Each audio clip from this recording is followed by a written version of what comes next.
Bloomfield had the update at today's Health Select Committee. Health correspondent Rowan Quinn reports. Investigators have been considering whether the virus could have jumped a Perspex screen from the MIQ and infected some of the 6 people in a public area on the other side. 2 of them had been unidentified until this afternoon, but Dr Bloomfield says they're now being interviewed by police. And the committee heard how the youngest person in the outbreak is a baby under 1, with half of the first 40 cases teenagers. But Dr Bloomfield says it's likely that the rest of the cluster of 148 people skews older. More than $484 million has been paid out through the wage subsidy scheme so far in response to the Auckland COVID outbreak. The Finance Minister, Grant Robertson, says almost 128,000 applications have been processed since the scheme opened on Friday. MSD generally aims to process an application in 3 working days, but managed to get some payments out the door on the very day the scheme opened. The wage subsidy pays $600 for each full-time worker retained or $359 for each part-time employee. An Auckland community has offered to hold a funeral for the baby girl whose body was found at a recycling plant last week.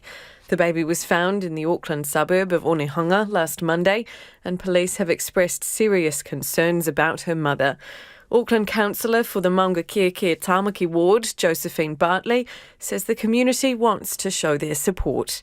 When we do it, we'll wait until after level 4 so that people can come and be part of something beautiful that came out of a tragedy. And then hopefully there will be a way to connect with the mother and the family so that they can get the support they need. Police say they are aware of the community's offer and that finding the baby's mother and ensuring her well-being remains their priority at the moment. A New Zealand Air Force Hercules has arrived back at its base in the Middle East after evacuating New Zealand and Australian nationals from Kabul airport. The evacuees are now being helped by other agencies with their onward travel. Here's our reporter, Jean Bell. The Defence Force says the Hercules made its first flight into Kabul last night and landed back in the United Arab Emirates in the early hours. The Defence Force is continuing to work with partner nations and other agencies to evacuate other New Zealanders, their families and other visa holders who are still in Afghanistan. Yesterday, the first evacuees from Afghanistan arrived in New Zealand after being flown out of Kabul by the Australian Air Force. And finally, the South Island has enjoyed a burst of spring-like weather today. The mercury in Christchurch topped 21 degrees, while Dunedin recorded 20 degrees. Met Service meteorologist Dan Corrigan says that's much warmer than usual for this time of the year. For the time of year, it will feel a lot warmer. 20 degrees in Christchurch, for example, is 7 degrees above the August average maximum temperature during the day. Dan Corrigan says the high temperatures will linger tomorrow before dipping from Thursday. Moving now into sport news, the reappointed All Blacks coach Ian Foster believes his ability to adapt is the biggest change he's had to make in his first 2 years in the top job. New Zealand Rugby has re-signed Foster through to the 2023 World Cup. Foster says, as assistant coach to Steve Hansen for 8 years, they prided themselves on planning and organisation, but COVID has changed all that. Certainly the last 18 months, you'd almost chuck a lot of that out the window. So how we've actually adapted our plans to work with the schedules that we've been given, the high-performance sport and COVID don't exactly mix in terms of the traditional model, so we've had to adapt and change a lot. Meanwhile, Queensland will host 8 rugby championship tests in double headers over 4 weekends next month from September in a rejigged schedule amid COVID-19 restrictions across New Zealand and Australia. The Gold Coast, Brisbane and Townsville will host matches, although the third Bledisloe Cup test between Australia and the All Blacks, originally scheduled for Perth this weekend, will still be played there, but a new date is yet to be confirmed. The Paralympics officially begin in Tokyo tonight, but the New Zealand team won't be attending the opening ceremony due to their own COVID protocols. The flag bearer titles have been replaced with equivalent leadership roles, with Sophie Pascoe and William Steadman being named Hapai Kara. 29 New Zealand athletes will compete at the Games. And that's the news. one-party dictatorship? It looks to me as though the government, having left the country largely unvaccinated, is simply wanting to shut down debate. Denied by the Prime Minister. We haven't suspended all of the operations of democracy. Select committees are still meeting. It's enough to make you swear or not. Another word that might fall into that category would be bugger, which I think was much more frequently used in the past, and perhaps the F word has replaced that. Keeping it clean. Morning Report weekdays from 6 on RNZ National. Te reo irirangi o Aotearoa. Now the short forecast from Met Service to midnight rāpa Wednesday. For Northland, Auckland and the Coromandel, cloudy periods and isolated showers. For Waikato to Taranaki, including Taumaranui, Taupo and Bay of Plenty, cloudy periods, 1 or 2 showers for Bay of Plenty and Taranaki. For Whanganui to Wellington, including Taihape, also Gisborne, Hawke's Bay and Wairarapa, generally fine, but cloudy periods for Kapiti Coast and Wellington with isolated showers. For Nelson and Marlborough, a few light showers about the ranges and Marlborough Sounds, but mainly fine elsewhere. For Canterbury, Otago and Southland, fine with variable high cloud. Occasional rain developing about the Southland coast tomorrow morning.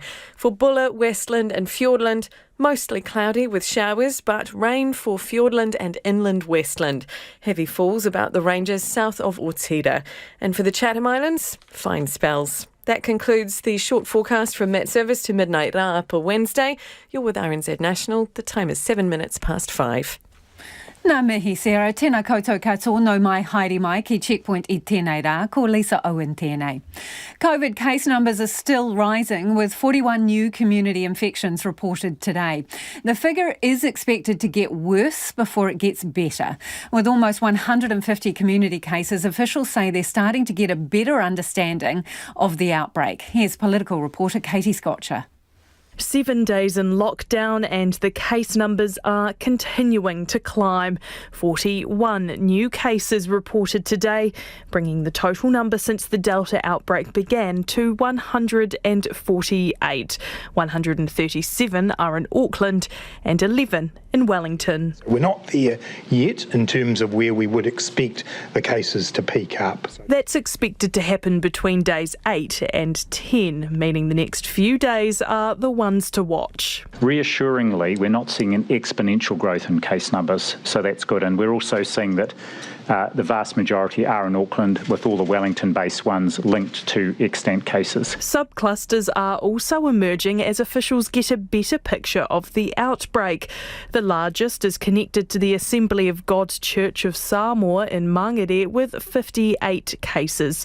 500 people who attended the Sunday service have so far been tested, but officials still don't know exactly how many people were there and how many contacts they have. And the reason for that is it was essentially an assembly of the assemblies. So there were, I think, 27 different church groups who met for that service, and including some people who travelled up from Wellington. So it's quite a bit of work to get the denominator. It was also revealed at Parliament's Health Select Committee this afternoon the youngest confirmed case from this outbreak is aged under 1. We do know that Delta variant is infecting younger populations more readily than some of the earlier variants of the virus, and we're seeing that in our current response. As the number of cases grows, so do the number of contacts.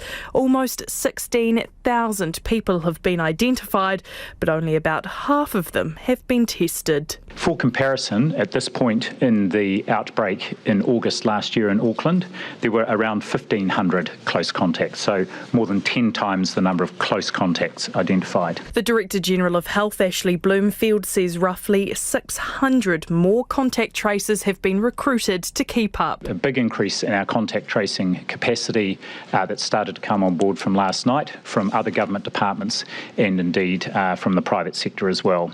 So there are now nearly 900 frontline contact tracers in call centres and other places around the country. The vaccine rollout has also reached a new high, with more than 60,000 people rolling up their sleeves yesterday. But officials are now trying to boost vaccination levels in the Pacific community in South Auckland. More than half of the people who've caught COVID-19 in the current outbreak are of Pacific ethnicities. Dr. Bloomfield says prior to the outbreak, the Pacific community had similar vaccine rates to the rest of the country. Here's a question for you. Is a $350 sweater, a designer sweater, an essential this lockdown? If you have battled the supermarket queues, you might also be wondering why you just can't pop down to your local fruit and veggie store or the neighbourhood butcher. It all comes down, it seems, to an extensive list on MB's website about what's a must-have and what's not. But it's not as straightforward as it might seem. And joining me now is Auckland Chamber of Commerce boss Michael Barnett. Michael, what's the problem here in terms of defining essential businesses? I'm not entirely sure what the problem is, but you'd have to look at the word essential and know that it means preference and advantage. And then I see that I'm allowed to buy alcohol, for instance, if I go to a licensing trust, but I can't if I go to a liquor shop. I can go to the butcher at a supermarket, but I can't go to the butcher or the greengrocer down the street. And I think that what needs to happen here is that government needs to trust business and this is important, give us the conditions under which we can operate. And I think what they've done is they've tried to include and exclude, and all that's done is given preference. Michael, you're on a bit of a dodgy phone line there, so I might get you to just shuffle about a bit because we want to hear what you're saying. So is the issue with the definition or is it with the inconsistency? Because you just gave us an example there, the liquor store example being one, and also obviously the greengrocer is another example of that. You can buy veggies from a supermarket, but not from a store at your local corner shops. I think some of the confusion starts when you go to the website, and if you go to the government's website, there's a list there, and the list says businesses and services that can operate under alert level 4. And if you go down the list, and I'll pick out one, and it's greengrocers, butchers, bakeries and fishmongers. So you look at that and you'd say to yourself, as a business, it says that I can operate under alert level 4. But if you hover over that for a moment, up comes greengrocers, butchers, bakeries and fishmongers when it says cannot open to customers. So if anybody who's just looked at the list, they would have thought, yes, I can operate. And yet it states further down very clearly that you can't. So I think the way that the advice, the way that they're going about it is wrong. And then I think the way that they've excluded and included businesses rather than stating the conditions under which we can operate is where they've also gone wrong. What do you think is essential, Michael? I think that's too hard to define, which is why I'm saying I think what you should do is give me the conditions under which I can operate. And if I can operate a butchery or a bakery or a supermarket under those conditions, then I should be able to do it. If I can do it, I can do it one-on-one and contactless, and if that's the rule, that's what I should be able to do. So set the safety parameters rather than defining the business. Absolutely. There's health and safety. We've got to comply with that.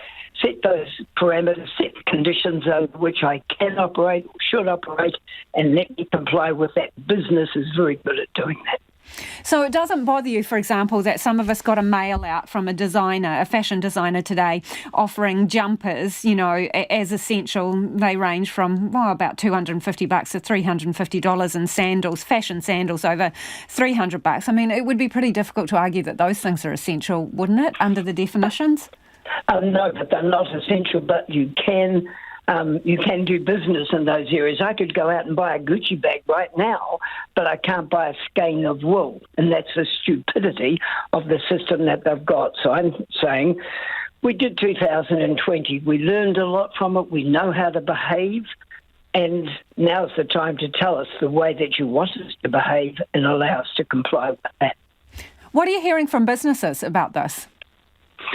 Confusion. And I mean, the confusion, it means that some businesses are prepared to take a risk, others aren't. Some people are being very clever about the way that they operate, and as I say, others just aren't opening and sitting there waiting to try and get other definitions. So I think, again, any environment where you create uncertainty, you're going to create anxiety. Appreciate your time this evening. That is Michael Barnett from the Auckland Chamber of Commerce. Homai o whakaro, love your feedback on this one. Nō reira anei na kaupapa mō te hōtaka nei. Should we define, or should the authorities define what an essential business is, or should they just give the safe parameters under which you can operate? Is a $350 designer sweater an essential? Because some of those things are still being sold. Let us know your thoughts. Pātui mai, you can text us 2101, tweet us at Checkpoint RNZ or email checkpoint@rnz.co.nz. It is 17 minutes past 5 and you're with Checkpoint on RNZ National.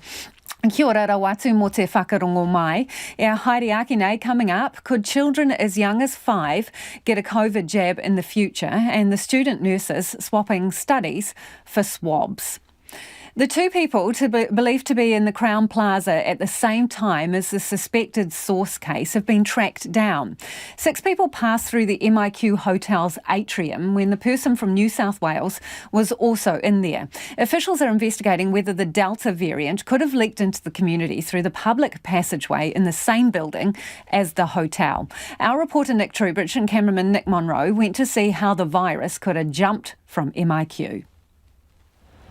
The Crown Plaza MIQ facility sits bang smack in the middle of central Auckland on Albert Street. It's a stone's throw from Auckland Council's headquarters and a short walk from the Sky Tower and Sky City. And the lobby is where 6 people were when an MIQ COVID case, believed to be the source of the country's current outbreak, was in the same area, albeit behind barriers dividing the lobby. Here's a run-through of the setup at the Crown Plaza. It's been this way for over a year. Now this is the lobby of the Crown Plaza. As you can see, on one side it is an MIQ facility, on the other side it remains a public walkway. The public can still walk through the lobby. On the other side there is MIQ. Now there is a dividing barrier in the lobby, but as you can see it doesn't go all the way up to the roof. There is still a gap. Now if we come outside the lobby, out here is where the MIQ exercise area is. It looks pretty good. There's a 2-metre barrier dividing the public and people exercising, but next to the exercise area there is another public walkway. If you follow me this way, you'll see it straddles the exercise area, and there's not much of a gap. The wall, the barrier, is quite high. It would be over 2 metres, but there is a gap from the roof of the sort of outside of the lobby area to the actual top of the dividing wall. Now, Chris Hipkins told us yesterday he wasn't sure if these public walkways are still accessible, but as you can see, the lobby is still accessible to the public. There is that partition, but it doesn't go to the roof, and this walkway next to the exercise area is also still accessible to the public. The Prime Minister has said that no guests will be coming into the Crown Plaza MIQ while they investigate this issue. Well, Nick Trubridge joins us now live from outside the Crown Plaza. Nick, there's been a development since you were there filming today. Fill us in. Hi Lisa, yeah that's right, there has been a development. The Ministry of Health in the last hour has just come back to us saying this barrier behind us which divides the Crown Plaza MIQ area from the publicly accessible atrium will be extended. It'll be extended all the way up to the roof, then it will be sealed off. As for the barrier that's just in front of me, that's the barrier that people heard and listened to in that story that segregates the Crown Plaza exercise area from the public walkway. There's been no decision made on that. Currently it's about a 2-metre barrier, but the roof is open. No decision yet on that. The Ministry of Health says the work will be completed as quickly as possible at Crown Plaza. As for the Crown Plaza MIQ facility, well, it's been empty since Sunday. We had confirmation of that today as well. Nick, just for people listening, so they can be 100% on this one, you're quite a tall bloke, right? So when you walk through that walkway, as that barrier stands now in between the walkway and the Crown Plaza reception there, I mean, how far up does it come against you, head height, and how big is the gap where air could waft over into both areas? Yeah, well, the barrier itself, the outside or the inside barrier, is probably Oh, geez, I don't know. To be honest, it wouldn't be much taller than I am at the moment. The barrier outside is a little bit taller. In terms of the gaps, well, the gap dividing the MIQ inside from the atrium inside would be, the barrier itself would probably be yay thick, if people can see that. I'm holding my hands up. It's probably about a 10 centimetre barrier with perspex glass rather.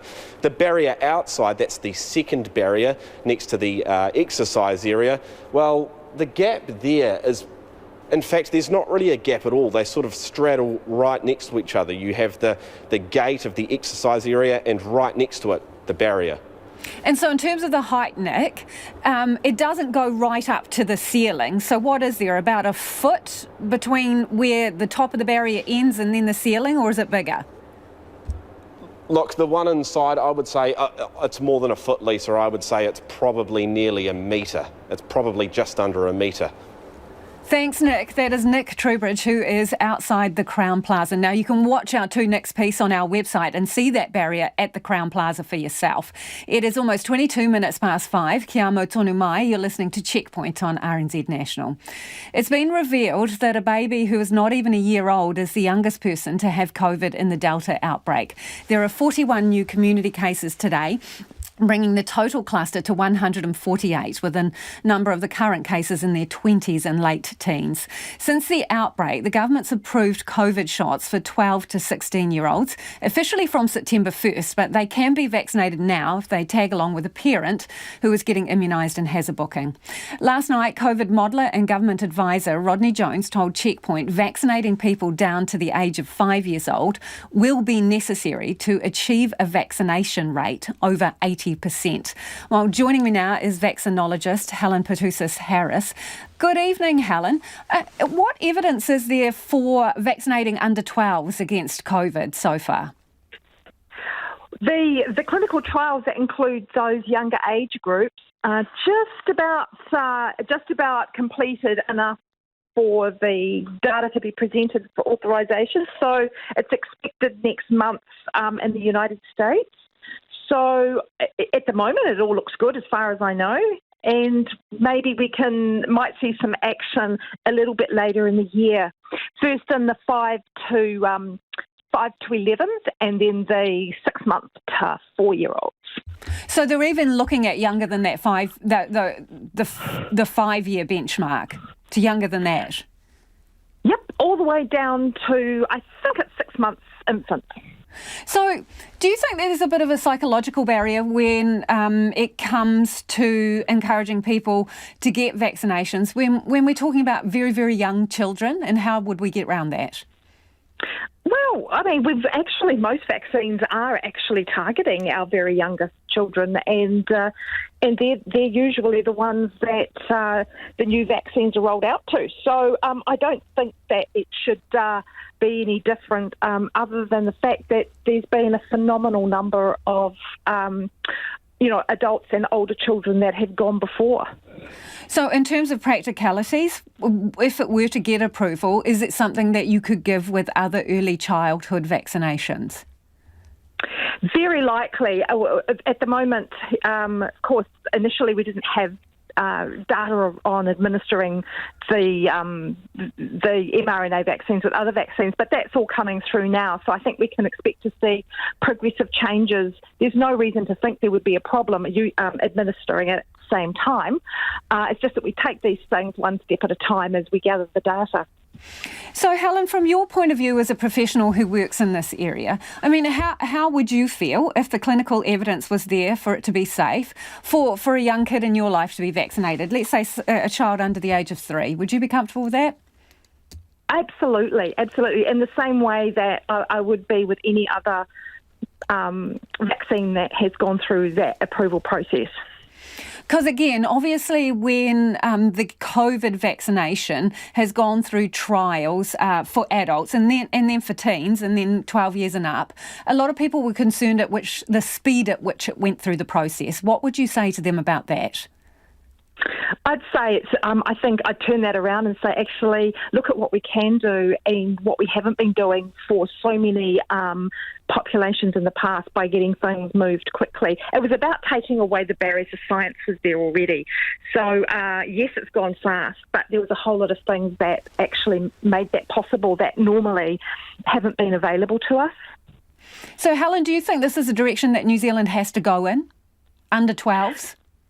Absolutely. I mean, there's growing concern among, paediatric specialists around the world about how this is playing out in kids now, especially with this the Delta variant, and they're a very important part of our community, and they've been kind of left out of this whole narrative while we're concerned about the people who really do have enormous risk. So I think ultimately they're going to have to become a focus as we drive this down, because they're going to be the ones bearing the brunt of the disease.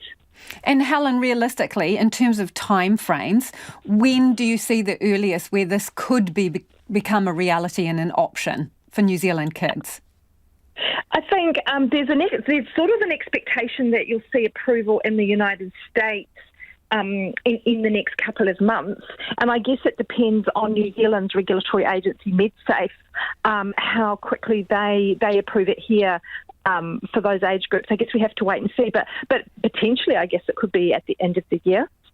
Really appreciate your time this evening. That is vaccinologist Helen Petousis Harris. Pacific community and health leaders say the government's vaccination campaign has not mobilised Pacifica to respond effectively to the rollout. More than half of the current 148 cases in the Delta outbreak are from the Pacific community. Christine Ravoy reports. Pacifica have one of the highest testing rates in the country, but it's the opposite on the vaccination front. Pakilau o Aotearoa Manaselua says this shows the current vaccination strategies are not working for Pacific peoples. I don't blame our communities at all. A lot of them are afraid. A lot of them are hearing a lot of misinformation through social media. There's uncertainty because now they hear kids that want to get vaccinated don't even have to tell their parents. So that's not going to help our communities feel safe. They want to know what's going on. The head of the Puasese Congregational Christian Church of Samoa in South Auckland agrees. Reverend Victor Pauesi says the government should have insisted on working more closely with community and church leaders. Now it shows during this pop-up vaccination that people, they feel comfortable coming to church and be vaccinated, especially our Pacific people, because that's where they go for comfort, for spiritual nourishment, and this is where they always meet, and they feel comfortable coming to church. Director General of Health Ashley Bloomfield admits they need to do more to target some communities. There has been from the start, and there are increasing efforts to reach into both the Māori community but also really engage with the Pacific community, and especially in Auckland. I dare say the rates were lower in South Auckland for Pacific than in other parts of the country. So as you would anticipate, there is a big effort going on now to target that community. But Reverend Pauesi says a change in strategy is needed. If we cannot get together our team in terms of everyone to be part of this, it's going to get out of hand. And I think all our people, they're kind of panic. Most of them, they're kind of have that fear. Charitable organisation Pacifica Futures Chief Executive Officer Debbie Sorensen says the demand for support is also high. Please speak up and reach out. We're here. We have many willing hands to keep you safe and people who can provide you with a variety of support. Vaccinate. That's what we need. Everyone needs to be vaccinated. Debbie Sorensen says over the past week they've pushed out around $2.2 million worth of support to 27 partners supporting Pacifica communities during the lockdown. The Health Ministry says more than 100,000 Pacifica have had their first dose and 63,000 are fully vaccinated. And the Minister for Pacific Peoples, Peter Williams-Seal, says more Pacific providers are needed and work is continuing on the rollout in Pacific communities.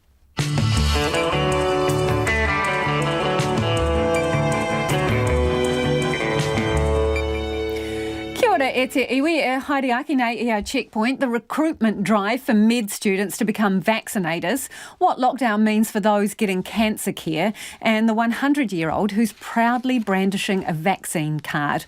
Homai o whakaro, we'd love your feedback on anything you've heard on the program this evening, but I'd really like to hear from you about what you think are essential services and whether there are any contradictions in what's open or what you can get delivered versus what you can't.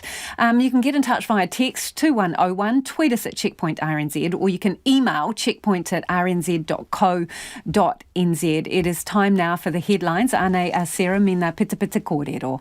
Kia ora, Lisa. RNZ News headlines. Ko Sarah Thompson tōko ingoa.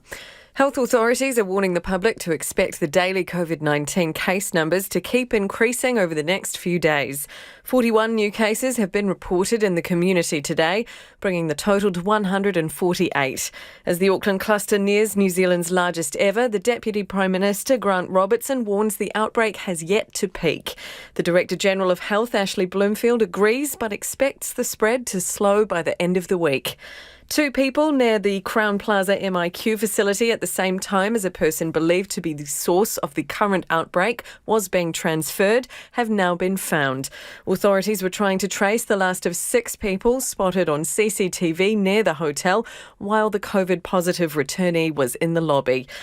It's been revealed a baby under 1-year-old is the youngest person in the current outbreak. Of the first 40 cases identified, about half were teenagers.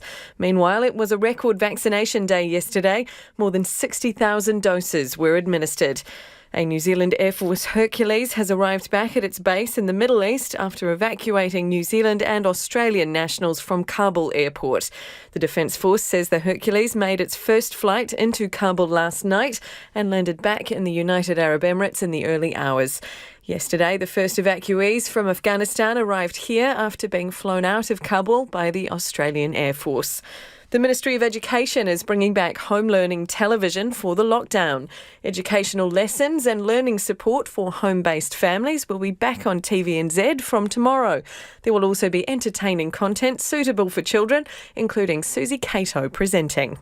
The South Island has enjoyed unseasonably warm weather today. The mercury in Christchurch topped 21 degrees, while Dunedin recorded 20 degrees. And finally, in sport, Ian Foster will be All Blacks coach at the 2023 World Cup. And it's confirmed the Rugby Championship will be based in Queensland. Those are your headlines. Our next news and sport update is at 6. Nā mihi, Sarah, no mai hoki mai. This is Checkpoint, ko Lisa Owen tēnei. Ko taku hoa in INA, ko Nona Peltier, who's in our Auckland newsroom with our business news. Nona, let's start with these new figures that show the retail sector was buoyant ahead of the nationwide lockdown. So what do the numbers tell us? Yeah, well, retail volumes, this is sales volumes, increased 3.3% in the June quarter.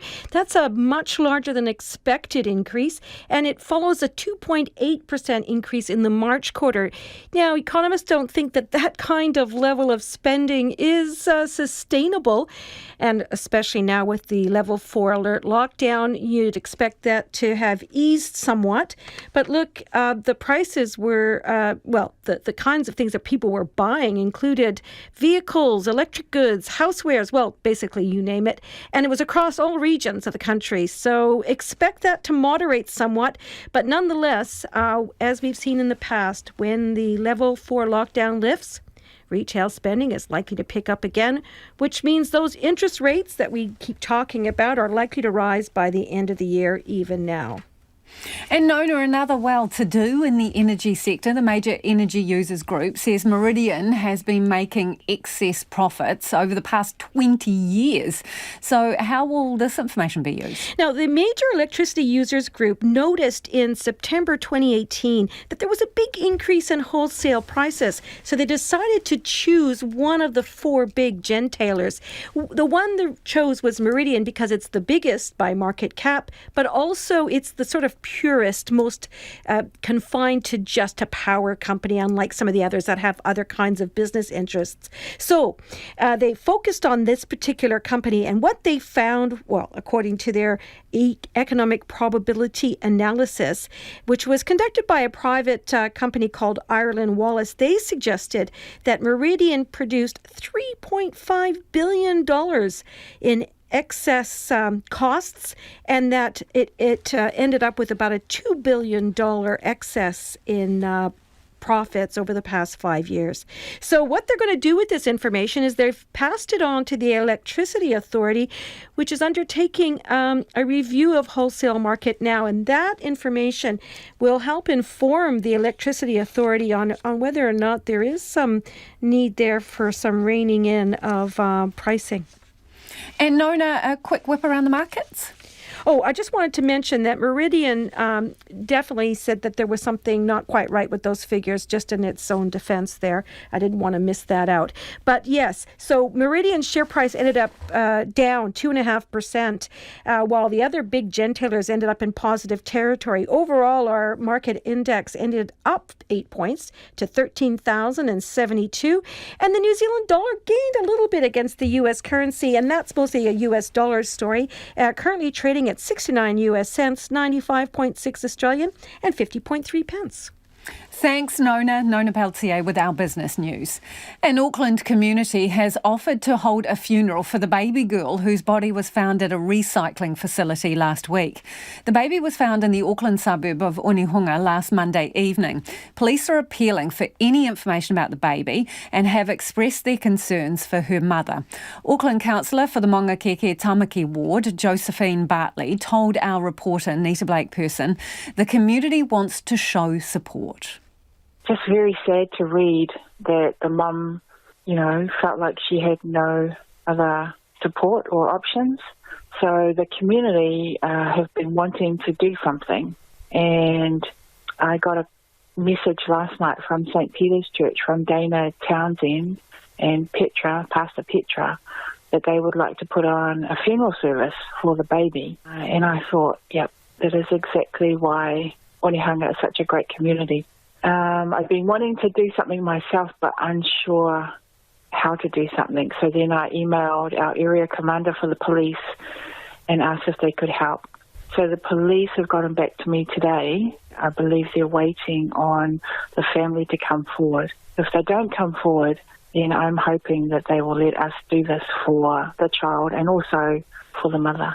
Why is it so important that that baby does get a proper farewell? Because the baby deserves it. No baby deserves to be left on their own like this, and no baby is alone, and no one is unclaimed. When I saw that in the news item, that just really got me, because nobody is unclaimed. So, it's important we do this. And I think, every baby deserves a beautiful send-off. And so exactly what would the send-off look like from the community? Are there a lot of people who want to turn out and show their support for the baby, and I guess also the mother maybe? Yes. There are people that I put it on Twitter, and there's been so much reaction from people that it just touches their heart to see this happening. So I think people will want to come and be part of this. So, of course, when we do it, we'll wait until after level 4 so that people can come and be part of something beautiful that came out of a tragedy. And then hopefully there will be a way to connect with the mother and the family so that they can get the support they need. Do you hope that the mother could maybe take part, if she wished to, anonymously or in whatever capacity, to know that there is that community support and people are there? Yeah, it would have been so cool if she felt support before things got to this stage, but I'm hoping with the media interest that she'll see that, there's support there for her if she reaches out. And it's pretty easy to find me, so I hope she does. Pretty easy to find the church too. Hopefully she sees this and hears about it and makes contact. And that was Auckland Councillor Josephine Bartley. And police say they are aware of the community's offer and that finding the baby's mother and ensuring her well-being remains their priority at the moment. 15,000 contacts in more than 400 locations of interest. As COVID-19 cases rise, so too do the number of places where Aucklanders may have been exposed to it. On the list, almost 30 supermarkets, 9 secondary schools, 4 churches and 2 universities. Our reporter Chin Liu has the latest. Crave Cafe in Morningside is a popular spot for weekend brunch. But anyone who was there on the morning of Sunday, August the 15th is now being told to isolate and get tested after they were potentially exposed to COVID-19. The cafe's managing director, Nigel Cortell, says about 15 staff and 200 customers were there at the time. I'm not concerned in the sense it was a long time, it was 9 days ago, and so it does seem that with Delta, from what I'm reading and hearing, it presents itself much earlier than the other forms of COVID. And so I think if we were going to see something happen out of their visit to us on Sunday the 15th, we would have seen it already. It's the second time Crave has ended up a location of interest. They were caught up in last year's August outbreak too. Nigel Cortell isn't sure how many people scanned in with the COVID Tracer app, but he says when the business is allowed to reopen, things will change. When we come out of level 4 into level 3, I think we'll be mandated to ensure that everyone has signed in or we've collected their data. And so we'll be changing our processes to ensure that everyone who comes in, either we see them sign in digitally or we collect their data manually. Green Bay High School is the 9th secondary school to confirm a positive case. Principal Fiona Barker says the student with COVID-19 was in school for 6 days while potentially infectious. She says all of the school's 1,600 students and 130 staff members are close contacts. Everybody's jumping in a queue to get tested, and we're just working really closely with the Ministry of Health to follow up really quickly and work out next steps. Fiona Barker is encouraging everyone affected to follow the health advice. Everyone is concerned at the moment.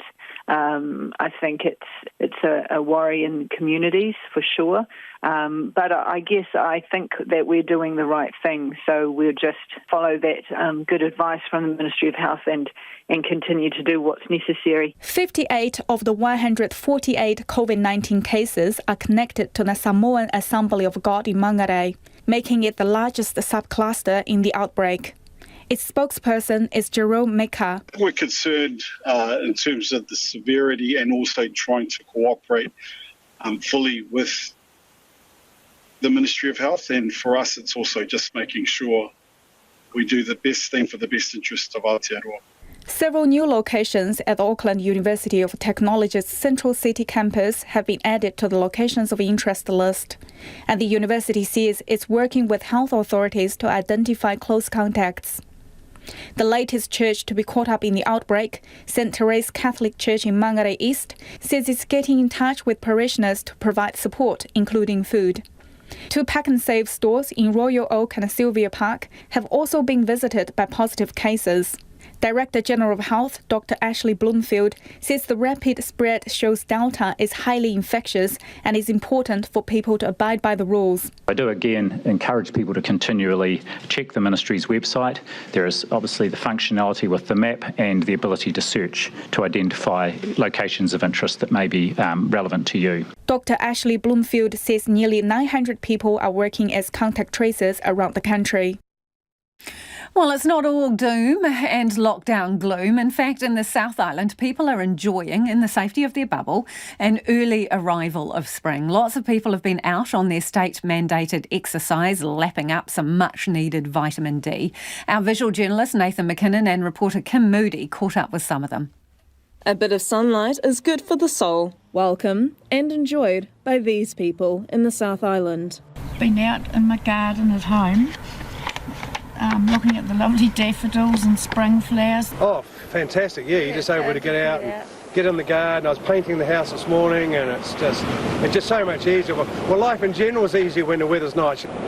We just thought, with this beautiful weather, why not stretch our legs and get out on the scooters and, just come out here to the beautiful St. Clair. Yeah, sunshine's always good for us, bit of vitamin D in that. I've been through quite a lot of lockdowns, and the last one was in London in the winter, and that was really tough. So yeah, it does make a big difference to your frame of mind and just how you feel you can cope with what's going on, I suppose. So yeah, it makes a big difference. South Island residents were basking in the sun while walking in their bubbles today. There's no COVID here, but spring has arrived. Spring doesn't technically begin for another week, but the mercury hit 20 degrees in Christchurch and Dunedin today. Met Service meteorologist Dan Corrigan says that's much warmer than usual. 20 degrees in Christchurch, for example, is 7 degrees above the August average maximum temperature during the day. It's thanks to what's called a fern wind coming off the Southern Alps. That's responsible for the heavy rain watch over the west coast, but also the burst of sunshine on the east. It's really the places that are east of the main divide of the Southern Alps. So you're looking Kaikoura right down to Otago and Southland. Even places like Gore and Invercargill are going for 19 degrees today. In the Garden City, daffodils and blooms are beginning to bloom. Dan Corrigan says the warm weather will linger tomorrow before dipping from Thursday. And that's long enough for these sun seekers to enjoy another stroll outside. It's lovely to be able to get out like this. I wouldn't like to be stuck inside. In all the times of disappointment with being in lockdown, it's great to be able to get out and actually enjoy this time as well. Keep up the good work, Aotearoa, you know. Don't get COVID. They're hoping there's more sunny weather where that came from for the rest of lockdown. It is 13 minutes to 6. I'm Lisa Owen and you're with Checkpoint on RNZ National. Hey, Muriaki ina pita pita kōrero. After the news at 6, we get some clarity over what actually is an essential business. Healthcare students are being recruited to help take the pressure off COVID testing stations that have been slammed during this Delta outbreak. Some people faced waits of up to 9 hours with queues of cars snaking for kilometres at testing sites. Let's look at the numbers. More than 35,000 people were tested around the Motu yesterday, 26,500 of them in Tamaki Makaurau. There's 22 community testing centres across Auckland, including a new walk-in one that opened in Victoria Park. So to help ease some of the strain, the Northern Regional Health Coordination Centre is calling in reinforcements from 4 Auckland tertiary institutions, among them the Manukau Institute of Technology. And joining me now is MIT's Head of Nursing, Associate Professor Deborah Rowe. Hi Deborah, who's getting the call up here? Tēnā koe, Lisa. Great to be talking with you this evening. Listen, it's our students, our nursing students have been called up. As you well said, it was a call up from the Northern Regional Health Coordination Centre. And it's that additional capacity that's required out there to call up our students and help with this important mahi. So how far through their studies are these students? Have they given you specifics of who they would most want to respond to this work? Look, you know, we've had a call from them. We've sent a pānui, announcement out to our students. Look, we're getting interest from our enrolled nurses, our Bachelor of Nursing students, our Bachelor of Nursing Pacifica and our Bachelor of Nursing Māori students. So, you know, there's a wide range of students that are really keen to uptake this important mahi. Can you give us an idea of how many students have said that they could be keen?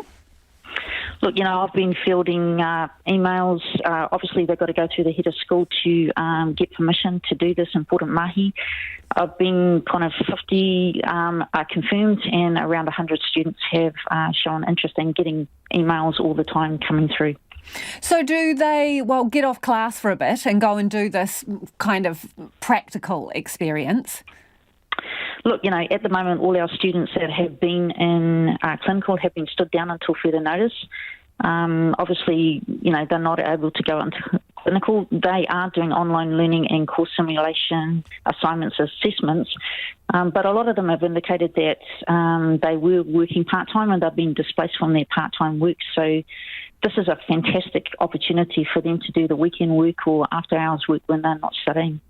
So do they get credits for this or is it paid work? How does it operate?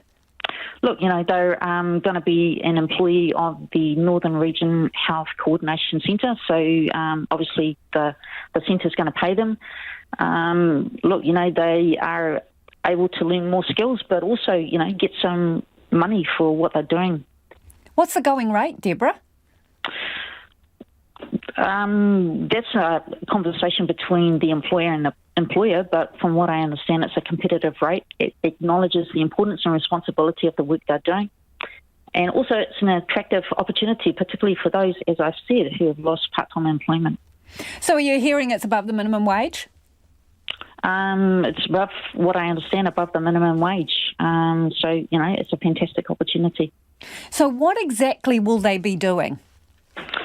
Look, they'll be going out, they'll be doing swabbing, they'll be doing a 2.5-hour course, which provides training sessions, doing PPE, doing infection control. They'll be doing testing and supporting the workforce. So potentially they're actually going to be the people who are sticking the giant cotton bud up your nose when you go to get tested? Absolutely, yes. Okay, so it's only for vaccinated students, is that the scenario? Yeah, look, they need to be fully vaccinated in order to undertake this employment. It's really important that they protect themselves, but also protect those people that they're obviously doing the swabbing on. And Deborah, from what you know, have you had good uptake amongst your healthcare students for the vaccine?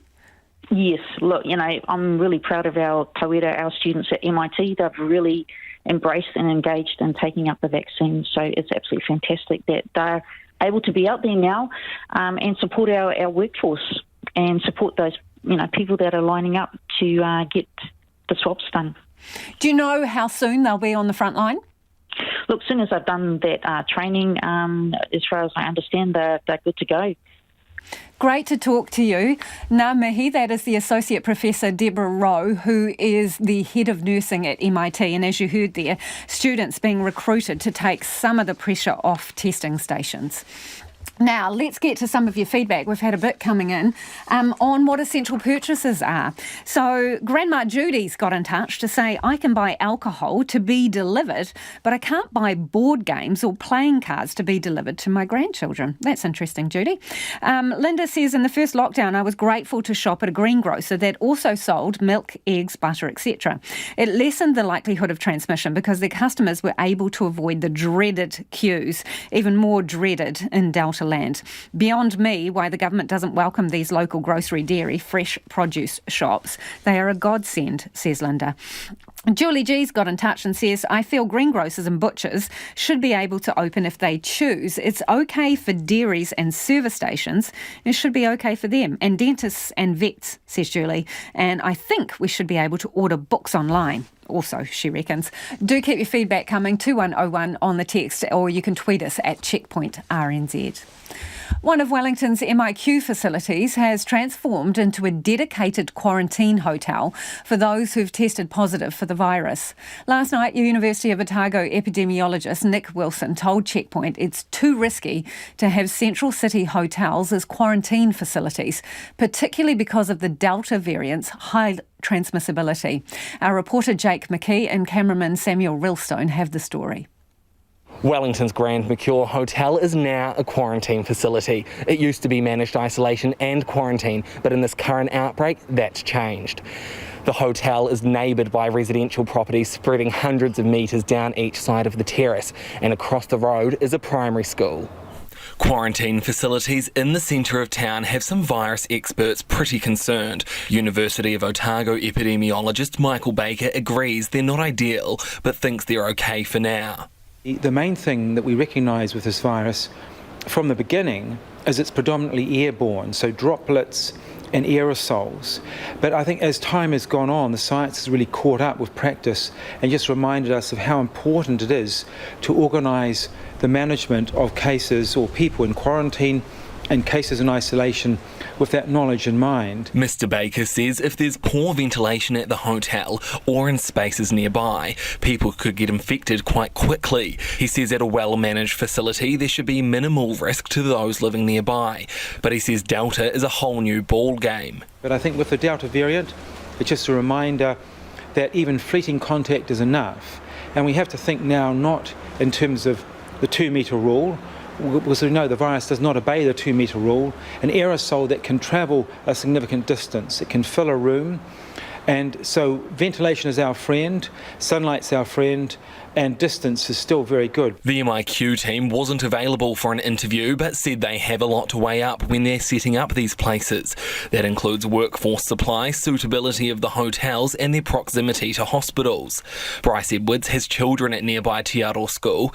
He's not too fussed about the Grand Mercure being a quarantine facility because there have been COVID positive people there already. Of course, a year and a half ago when this first became a MIQ facility, there was a bit of surprise in the neighbourhood that, here in a more, not suburban, but a bit more urban area, you've got this hotel facility going in right beside a school, by lots of houses, and there was no consultation. But, we got used to that pretty quickly. 11-year-old Phoebe Unwin goes to Te Aro School. She helped lead the charge last year in supporting people in MIQ at the Grand Mercure. She doesn't think anyone should have any concerns and wants those in quarantine to know they can feel safe. I feel it would be good to let people know that they're in a safe environment in New Zealand. Phoebe's dad, Andrew, agrees with her. Be kind, look after each other, and, as a community, we have no real concerns towards this facility. It's been there for a year, it's been well run, and, it's nobody's fault that they've picked up the virus along the way. MB says the hotel will also only be taking positive cases from Wellington for now. And if you are listening to that on radio, you can check out Jake and Samuel's piece online. We'll put the video up on our Facebook page. And just on the subject of the Crown Plaza, some of you getting in touch about that sort of, interesting arrangement where there's a perspex divider there in the lobby. Public can still go past to go to apartments, shops and a vaccination centre. And there's space, a gap from the lobby at the Crown Plaza over to the other side, which is open to the public. This person says it will be interesting to know if the Crown Plaza lobby has the same air conditioning system servicing both sides of that perspex divide. Paul has got in touch to say we have known for 18 months that COVID can spread through the air. The government has told us over and over that it can spread across a corridor. That internal barrier at the Crown Plaza is an embarrassment. It looks like a failed primary school project, says Paul. Text us on 2101 or you can tweet us at Checkpoint RNZ with your feedback. The All Blacks will head to Australia later in the week for the third Bledisloe match and the Rugby Championship. They were roundly criticised by Rugby Australia and SANZAAR for not getting on their scheduled flight last weekend for the match. The team said they wanted more certainty about their travel plans before they left. They've also got certainty over the coach. Ian Foster's been reappointed till the 2023 Rugby World Cup. NZR CEO Mark Robinson says it was a unanimous decision.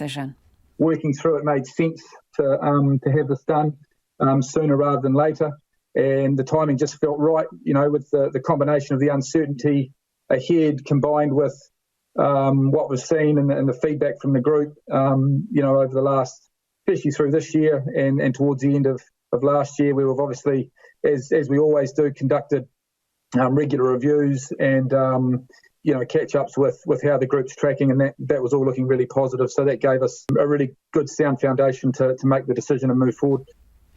It'll be a 15-week stretch away from home for the team, and All Blacks captain Sam Whitelock and halfback Aaron Smith may join the side later on. Both players' wives are due to give birth shortly. Foster says unlike the South Africans and Argentinians, the All Blacks won't be taking a big squad to Australia for the Rugby Championship. Reality is we can't send players home after the Rugby Championship, for example. So whoever we take initially is stuck with us for 14, 15 weeks. And we got to get that balance between taking enough to cover most reasonable circumstances and not taking too much that we become a little bit unwieldy in terms of the size of the group for right through to the end of November. The date for the third Bledisloe Cup is still to be confirmed, but the All Blacks will confirm their initial touring squad tomorrow.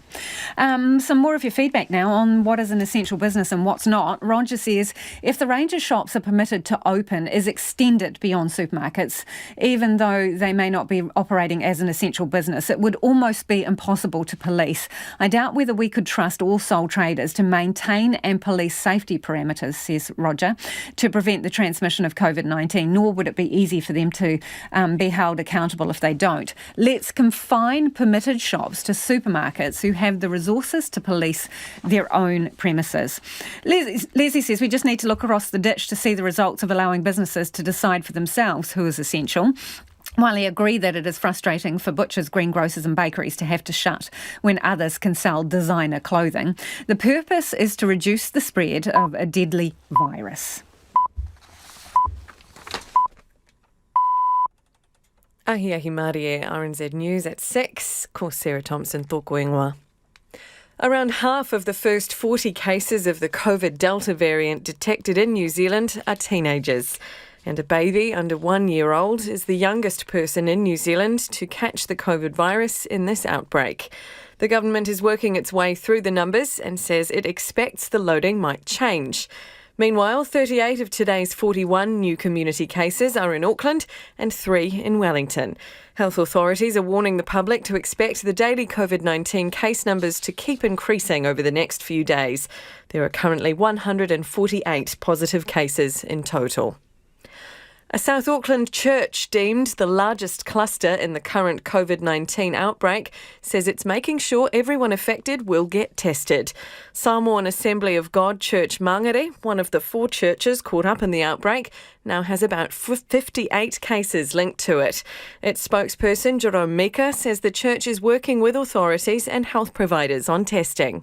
We're concerned in terms of the severity and also trying to cooperate fully with the Ministry of Health, and for us it's also just making sure we do the best thing for the best interest of Aotearoa. Another church, St Therese Catholic Church in Mangere East, is the latest church to be affected. 9 Auckland University of Technology students have tested positive for COVID-19. In information posted on its website, it says one of the cases was not on campus while infectious, and it's awaiting further information on 3 others. AUT says it's been working with public health authorities to identify locations of interest on campus, and close contacts are being contacted directly. There are locations of interest across the city on North Shore campus on a number of different days and times. An Auckland community has offered to claim the body of a baby girl found at a recycling facility and give her a funeral. The baby was found in the suburb of Onehunga last Monday, and police have expressed serious concerns for her mother. Auckland Councillor for the Maungakiekie Tāmaki ward, Josephine Bartley, says the community has been looking for ways to show their support. I got a message last night from St Peter's Church from Dana Townsend and Pastor Petra, that they would like to put on a funeral service for the baby. And I thought, yep, that is exactly why Onehunga is such a great community. Police say they are aware of the community's offer and that finding the baby's mother and ensuring her well-being remains their priority. An Auckland business group says the definition of an essential business is too narrow. Employers are pushing for businesses such as manufacturing to be able to operate under Alert Level 4. Auckland Chamber of Commerce Chief Executive Michael Barnett told Checkpoint that the rules don't make sense. I'm allowed to buy alcohol, for instance, if I go to a licensing trust, but I can't if I go to a liquor shop. I can go to the butcher at a supermarket, but I can't go to the butcher or the greengrocer down the street. Michael Barnett says the government needs to lay out the conditions under which businesses can operate. Foodstuffs says about 650 of its staff are now isolating, with 11 Pack and Save and New World supermarkets named as locations of interest. The latest stores added to the list are Pack and Save Royal Oak and Pack and Save Sylvia Park in Auckland. Foodstuffs says everyone isolating is on full pay and are not using leave. It says the number of staff isolating has put pressure on teams, but some owner-operators have come out of retirement and more staff have been taken on and been trained up. Close to 20 Countdown supermarkets have also been identified as locations of interest, with more than 1,000 staff isolating. A New Zealand Air Force Hercules has arrived back at its base in the Middle East after evacuating New Zealand and Australian nationals from Kabul airport. The evacuees are now being helped by other agencies with their onward travel. And finally, in Australia, 20 of 22 sailors on a cargo ship at Fremantle Port have tested positive for COVID. The crew was tested on the dock, with more than half of the crew reporting symptoms. The ship was previously at port in Thailand. Western Australia Premier Mark McGowan says the preference is to manage the crew on board. Moving now into sport, reappointed All Blacks coach Ian Foster says it's a great boost leaving for the Rugby Championship, knowing he's got the job through until the 2023 World Cup in France. New Zealand Rugby today confirmed Foster's reappointment, and Foster said he's had plenty of feedback from the players. The All Blacks will leave for Australia on Thursday with confirmation the Rugby Championship involving Australia, South Africa and Argentina will be played in Queensland next month. First, though, the All Blacks will head to Perth to play the rescheduled third Bledisloe Cup test, which was to be played this Saturday, but will now go ahead next week. Burnley manager Sean Dyche has defended New Zealand striker Chris Wood after he was criticised by Liverpool boss Jurgen Klopp in the wake of Liverpool's 2-0 win at the weekend. Klopp singled out Wood and his forward partner Ashley Barnes, claiming they had got off scot-free due to the Premier League's more lenient approach on contestable challenges in a bid to reduce free kicks. But Dyche says it was inappropriate for Klopp to name-check players. And a one-day cricket series between Pakistan and Afghanistan, due to be played in Sri Lanka next month, has been postponed following the Taliban's takeover of Afghanistan. Pakistan cricket officials say the Afghanistan Cricket Board requested the postponement. And that's the news. Tonight on Nights, Tony Stamp has a lockdown listen to Joan Armatrading's 20th studio album. There's episode 2 of Bad Cops, the true crime story of a US gun control task force that went to the dogs. And then there's Julian Wood, senior researcher at the Maxim Institute, who's been imagining what Aotearoa's immigration policy could and should look like once we emerge from this pandemic. On Nights with me, Brian Crump, after the news at 7 on RNZ National. Te reo irirangi o Aotearoa. Now the short forecast from Met Service to midnight Rāpa Wednesday. For Northland, Auckland and Coromandel, cloudy periods and isolated showers. For Waikato to Taranaki, including Taumaranui, Taupo and Bay of Plenty, cloudy periods, 1 or 2 showers for Bay of Plenty and Taranaki. For Whanganui to Wellington, including Taihape, also Gisborne, Hawke's Bay and Wairarapa, generally fine, but cloudy periods for Kapiti Coast and Wellington with isolated showers. For Nelson and Marlborough, a few light showers about the ranges and the Marlborough Sounds, but mainly fine elsewhere. For Canterbury, Otago and Southland, fine with variable high cloud, occasional rain developing about the Southland coast tomorrow morning. For Buller, Westland and Fiordland, mostly cloudy with showers, but rain for Fiordland and inland Westland. Heavy falls about the ranges south of Otira. And for the Chatham Islands, fine spells. That concludes the short forecast from Met Service to midnight Rāpa Wednesday. More news and weather at 7. No mai hoki mai, this is Checkpoint, ko Lisa Owen tēnei. Some businesses are questioning why they can't, do business during the level 4 lockdown when others selling exactly the same stuff have queues of customers down the block. Supermarkets are open, but veggie shops and butchers aren't. MB is the ministry that's published the guidelines, and it says it's also about limiting the overall number of places that are open in alert level 4 and therefore limiting COVID transmission. While to help navigate this potential minefield is public law expert and Duncan Cottrell partner Nick Krang. Hi Nick, how does a business know if it's essential? Yes, Lisa. The best guide is the Ministry of Economics COVID website with that list there. The actual law that sits behind it is a order. It's the same order that was made last week by the minister that set the COVID-19 restrictions in place. And that's got a long list of services plus exemptions in it. And on top of that, there's been declarations made under a thing called the Gazette by the Director General of Health that sets out additional exemptions. So it's really, the law behind it is quite extensive and can be confusing to look at. So the best place to look at for the public is the MB website. So does the business look at that and then decide for themselves, or do they have to seek permission or a bit of paper from someone, or they just look at the list and go, oh yeah, that's me, let's get on with it? Yes, that's exactly right, Lisa. It's looking at the list and then getting on with it. There's no licensing arrangement or permission slip approach taken this time around, like there was last time for some industries. So, do you see any inconsistencies in the list that they've got there? And if I could just go to a couple of specific examples, right? We've had people text in saying they can buy alcohol as essential, but they can't buy board games to amuse their kids. You can get a hot chicken from the supermarket, but you can't get hot food delivered to you. And designer jerseys from top New Zealand designers are still available to buy online because they're considered essential, even though a worker has to pack that and someone needs to deliver it. So are there inconsistencies? Yes, on the face of it, it looks like inconsistencies, but you have to look behind it and ask what is the purpose of the essential services list.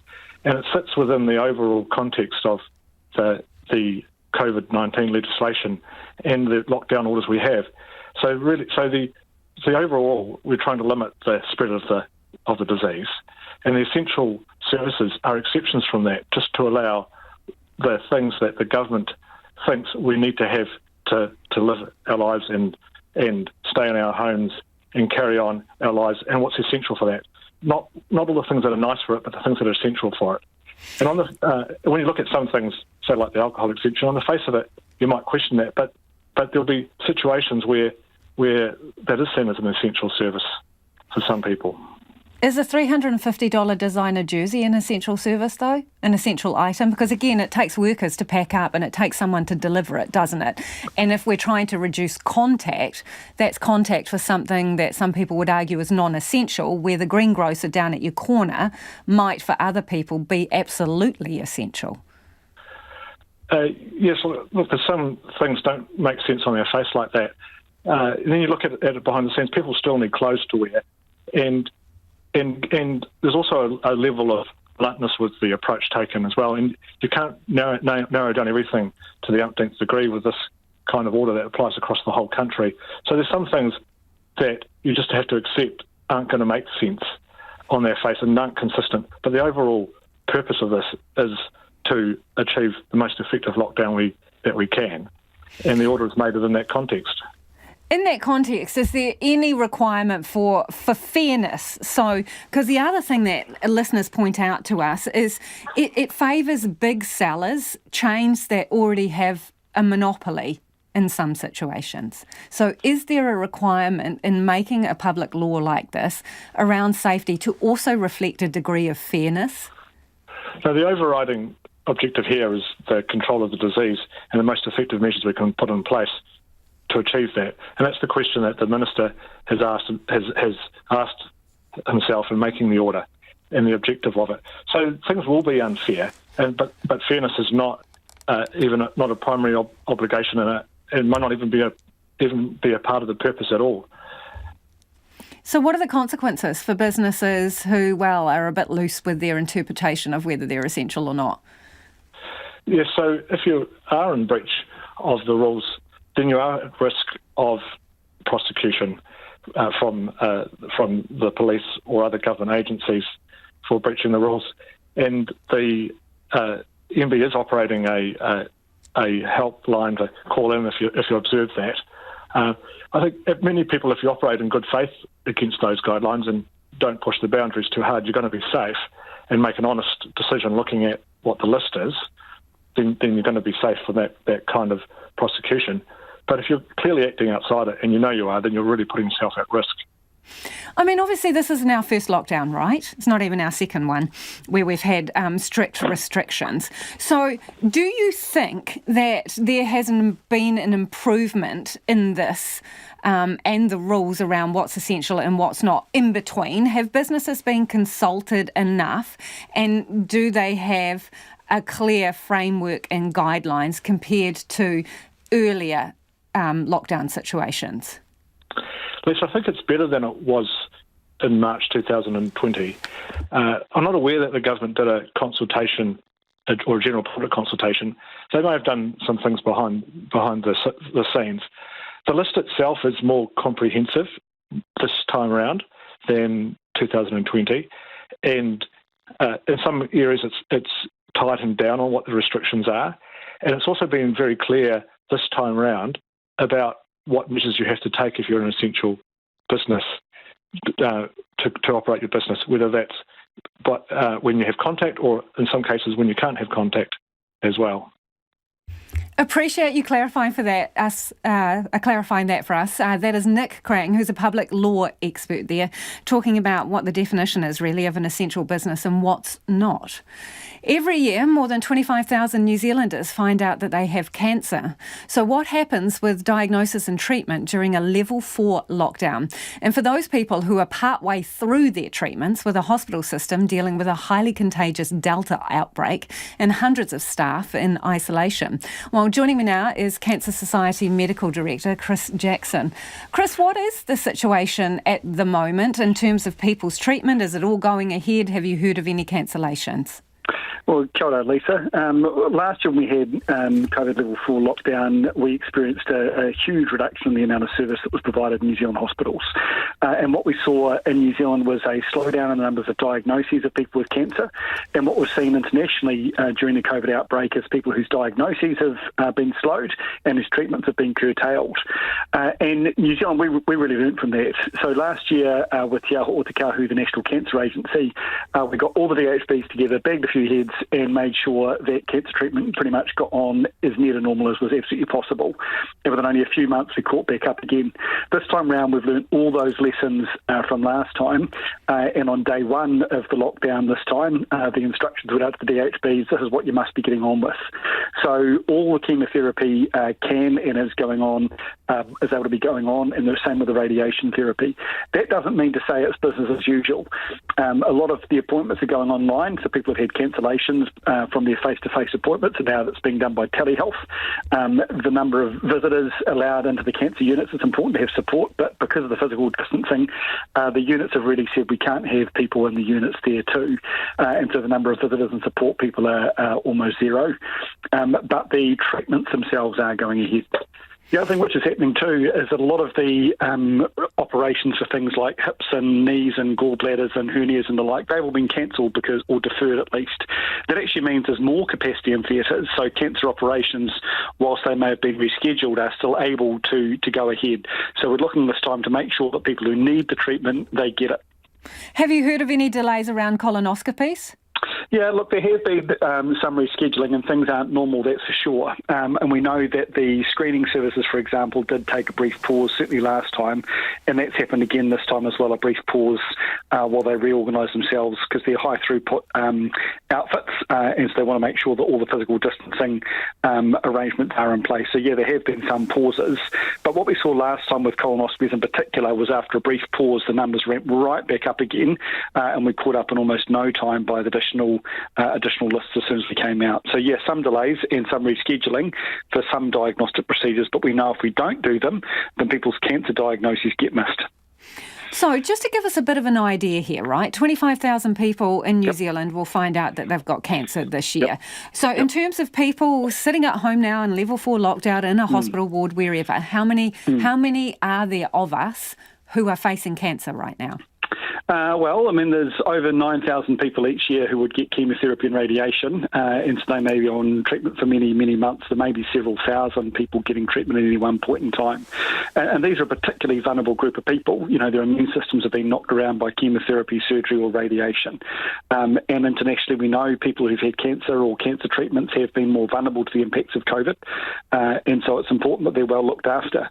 But equally, they're also vulnerable to the impacts of their treatment. And we know that cancer is a uniquely time-sensitive disease. So if you don't get timely treatment, your outcomes aren't as good. So we cannot afford to delay people's treatment at any time, let alone during the middle of the pandemic.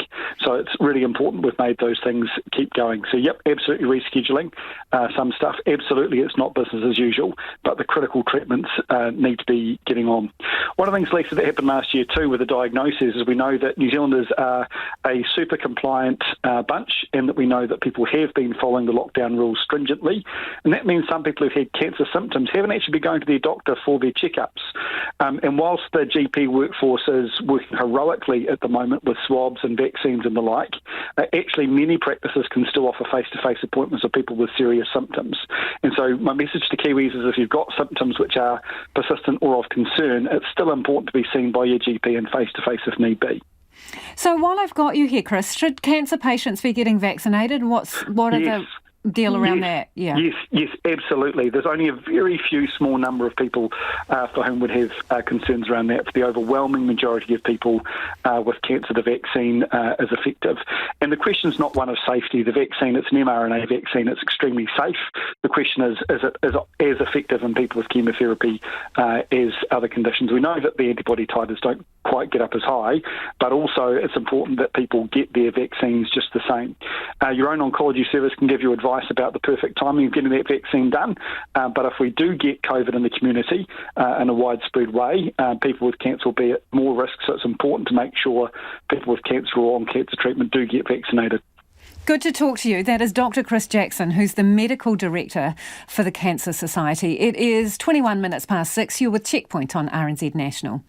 Businesses in the lower south say they need certainty about when they'll be able to reopen. Some say the certainty of a longer lockdown would be even preferable to the false hope of the drip-fed lockdown they're currently under. Otago Southland reporter Timothy Brown has more.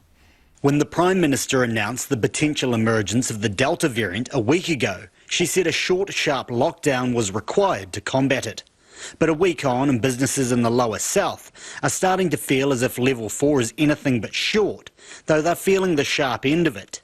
Fiordland Community Board Chair Sarah Graney, who's also a business owner, says the drip-fed lockdown has been unsettling. We'd rather do a longer lockdown and do it in one hit rather than being in and out of lockdowns or with continued uncertainty.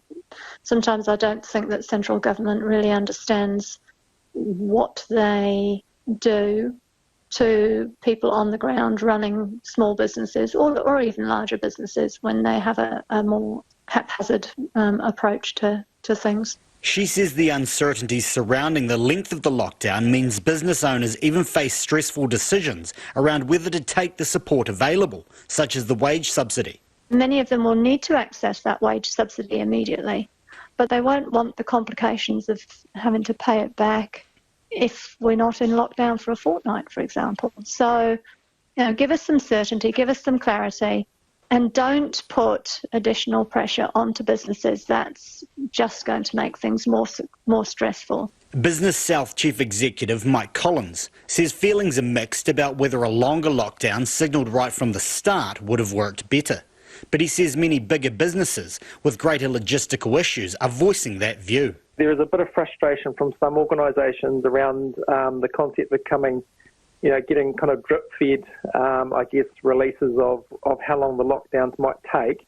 That is having an impact and causing a bit of frustrations for businesses. And I have talked to some organisations that would have preferred to, let's just take a hit. If it's going to be 2 weeks, then let's make that call up front so we can actually plan. He says the shorter lockdown periods have given some false hope, and they're now on the edge of their seats for Friday and the potential to reopen. Queenstown Chamber of Commerce Chief Executive Ruth Stokes says she sees no reason why the South Island won't be able to begin moving down the alert levels if no cases show up by Friday. Come Friday night, they're going to have a much more certain picture. We know they're doing all the wastewater testing. We know that there's only a handful of people who are self-isolating in the South Island. So we're going to know one way or another whether it's got out here or not. Ruth Stokes says if that doesn't eventuate, businesses will be looking for more support from the government. If we go beyond Friday for a level 4 extension, what businesses are actually going to be looking for is some surety and some confidence around the financial support that's available. The incremental financial support, the 2 weeks for the wage subsidy, the 1 week for the COVID resurgence payment. It's a tough ask for businesses like ours to work, on a week-to-week, fortnight-to-fortnight basis. Whatever the government decides will happen after midnight on Friday, businesses in the south are just hopeful the Beehive has them in mind. And some breaking news just a hand from the Ministry of Health. A positive test result for a Middlemore Emergency Department staff member has been returned and the case is currently classified as under investigation. So that's a positive test result for a Middlemore Emergency Department staff member. As a precaution, the staff member has been stood down and public health staff are currently investigating. Currently, Middlemore's assessment is that the public health risk is low as the staff member was asymptomatic, fully vaccinated, was detected through routine testing, wore appropriate PPE while at work, and the individual is reported to have taken all the appropriate precautions once notified. The DHB reports that the emergency department currently remains open. Now, more details will be provided when they are available. That is what the Ministry of Health says. A 100-year-old was among those vaccinated against COVID-19 on the remote Taranaki King Country boundary at Moko today. Mere Wihonga's old enough to remember the 1918 Spanish flu epidemic, which killed 9,000 New Zealanders, and was adamant she was getting the shot. Our Taranaki Whanganui reporter Robin Martin was there. Born in 1920, Mere Wihongi and her granddaughter Chrissy-Anne were among 100 people booked in to get vaccinated at the Tainui Weteri Domain at Moko. More used to hosting rugby aftermatch functions, Māori health provider Tui Ora transformed the hall into a pop-up vaccination clinic. Chrissy-Anne, who was raised by her grandmother and now cares for her, says it was a huge day for Mere. She's experienced so many things in her life, like the depression. She's experienced a lot of hardship. So for her, this is such a unique time, and she realises we've got to really be safe. She says it was Mary who insisted on getting a shot after hearing about the latest outbreak. As soon as she saw Jacinda, she said, we need to get vaccinated now. So she's been pushing it. But everybody's so busy, so we're really grateful that Tui Ora could bring the services out to our small community where we feel like we're not forgotten about and that we matter too. Clinical nurse leader at Tui Ora, Robin Taylor, says Mary is an inspiration. Well, she came in with a smile on her face and she's still here with a smile on her face, so I think that she's a really good example of looking after yourself and being proactive and getting the vaccine. Ms Taylor says it's important to bring the vaccine to remote communities such as Moko, which has a permanent population of about 120. I think because people are isolated out here, there are people with transport, but there's many people that haven't got transport, and if we didn't come here, they probably wouldn't get the vaccine. There's a lot of Māori, a lot of vulnerable people here as well, so we wanted to come and be here for them. Good, yeah, good. Tui Ora had about 100 bookings but expected to vaccinate more people as families brought older children in with them. Bob Warren's among those getting jabbed. So I just need some details from you. Yeah. Kapai, can I have your first name? Robert. Robert, we're a Robert, eh? Or just known as Bob, really Bob. My name. Later, inside the hall, Bob's clear on why he's there. I want to get this jab and make things safe and everyone around us keep everything safe. He's rapt he didn't have to make the 1-hour trek to New Plymouth. Excellent, very good, excellent, eh? Very good. Yeah, very good. Catch up with all the locals. Yeah, always thought that, yeah. Always thought we'd end up in town, yeah.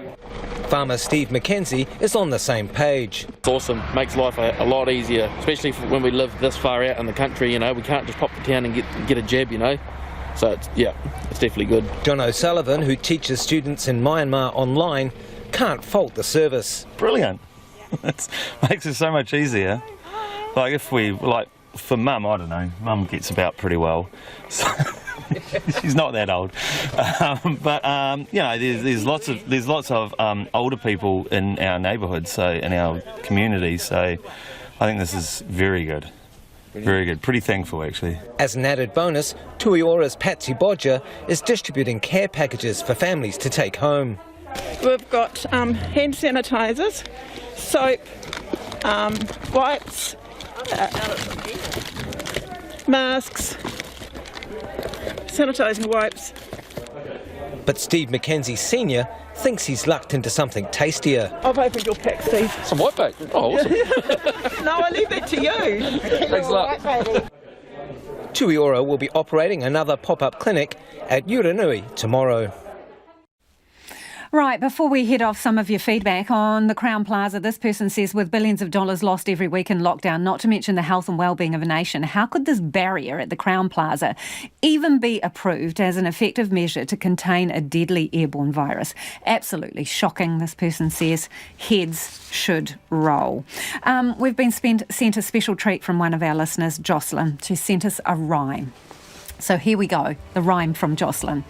I love lockdown. Its peace can't be bested, just staying at home feeling rested. I'm eating tinned peas, hoping hard not to sneeze, or I'd have to go out and get tested. That from Jocelyn. Hey, that's almost all we've got time for this evening. Don't forget, Nights and Lately will keep you up to date throughout the evening. Ko te kaupapa tuatahi o Pōpō from tomorrow morning, 5 a.m. First up, we'll be speaking to people on Stewart Island and the Chatham Islands about life in lockdown and how to get precious countdown shopping delivery. Back tomorrow. RNZ News headlines at 6:30. Ko Sarah Thompson tōku ingoa. About half of the first 40 cases of the COVID Delta variant detected here are teenagers. A baby under 1 year old is the youngest to catch the virus in this outbreak. A South Auckland church deemed the largest cluster says it's making sure everyone affected will get tested. An Auckland community has offered to claim the body of a baby girl found at a recycling facility and give her a funeral. And finally, US Vice President Kamala Harris has hit out at China in a speech during a Southeast Asia tour. Those are your headlines. Our next news and weather is at 7. On Our Changing World this week, 2 stories about surveying the skies. Katie Gossett finds out about the New Zealand Garden Bird Survey. Oh, you're lucky you can hear bellbird. While I learn about finding new exoplanets. You have to play the odds. You have to look at millions of stars night after night, the same stars night after night after night. Follow Our Changing World on Apple Podcasts, Spotify or iHeart, or join me, Claire Kincannon,